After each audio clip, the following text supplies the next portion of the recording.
तुमच्या इंडस्ट्रीमध्ये खूप सारं कॉम्पिटिशन आहे, याच्यामध्ये खूप तुमचे जे कॉम्पिटिटर असतात तर ते लो प्राइसिंगला देतात, हा तर कॉमन विषय असेलच तुमच्या इंडस्ट्रीमध्ये.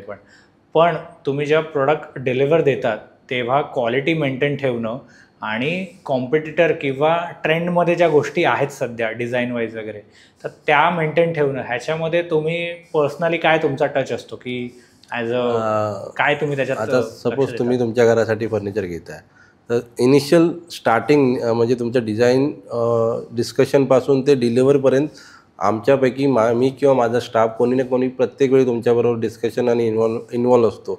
मग ज्यावेळी डिलिव्हर करतो त्यावेळी अनपॅकिंग करून प्रॉपर सेट करून देईपर्यंत आम्ही तिकडे तुमच्यासाठी अवेलेबल असतो. आफ्टर सेल सर्व्हिस म्हणजे आय डोंट थिंक सो मुंबईमध्ये तरी मला माहीत नाही की प्रोडक्ट डिलिव्हर झाल्याच्या 3 महिन्यात ते 6 महिन्याच्या पिरियडमध्ये आमच्याकडून त्यांना कॉल किंवा मेल जातात, सर एव्हरीथिंग इज ओके. म्हणजे त्यांचा आम्ही फीडबॅक घेतो क्लायंटकडून. तर म्हणजे आम्ही कंटिन्यूस असं नाही की वॉरंटी दिली आहे म्हणजे जोपर्यंत कंप्लेंट येत नाही तोपर्यंत आम्ही त्यांना विचारत नाही.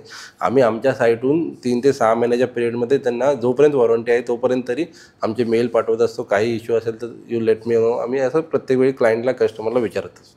पण मग ह्या ट्रेंडमधून आपण डिझायनिंग ट्रेंडमध्ये राहावं ह्याच्यासाठी किंवा म्हणजे तो डिझाईन ट्रेंड बदलत राहतात प्रत्येकाचं, जसं तुम्ही मला 6 महिन्यात बदलतात, तर त्याच्यासाठी अपडेट राहण्यासाठी तुम्ही काय करतात? मग त्यासाठी आम्ही बऱ्याचशे आर्किटेक्ट्स आणि इंटिरियर डिझायनबरोबर असोसिएट्स आहोत. म्हणजे आता डिझायनिंगचं काम जे आहे ते बरेचसे आर्किटेक्ट्स आणि इंटिरियर डिझायनर्स करतात.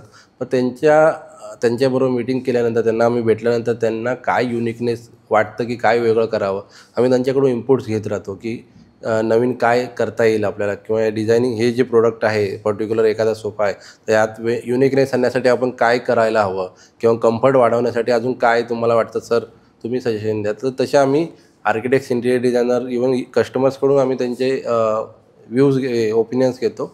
त्या हिशोबाने आम्ही इम्प्लिमेंट करतो. मग आम्ही त्या हिशोबाने काहीतरी युनिक आणि वेगळं तयार करण्यात यशस्वी होतो. त्याचं कारण तेच आहे की आम्ही प्रत्येक वेळी काही ना काही दुसऱ्याकडून आयडियाज घेत राहतो आणि इम्प्लिमेंट करण्याचा प्रयत्न करतो. हा व्हिडिओ तुम्ही इथपर्यंत बघितलाय म्हणजे तुम्हाला हा नक्की व्हिडिओ आवडलाय. ह्याचा फुल व्हिडिओ आमच्या मेन यूट्यूब चॅनलवर आहे, तो पण जाऊन तुम्ही बघा. आणि आमच्या इंस्टाग्रामवरती आम्ही बरेच ह्याचे शॉर्ट्स आणि रील्स ह्याच्यावर अपलोड केलेले आहेत, त्या नक्की तुम्ही बघा आणि माझं चॅनल फॉलो करा.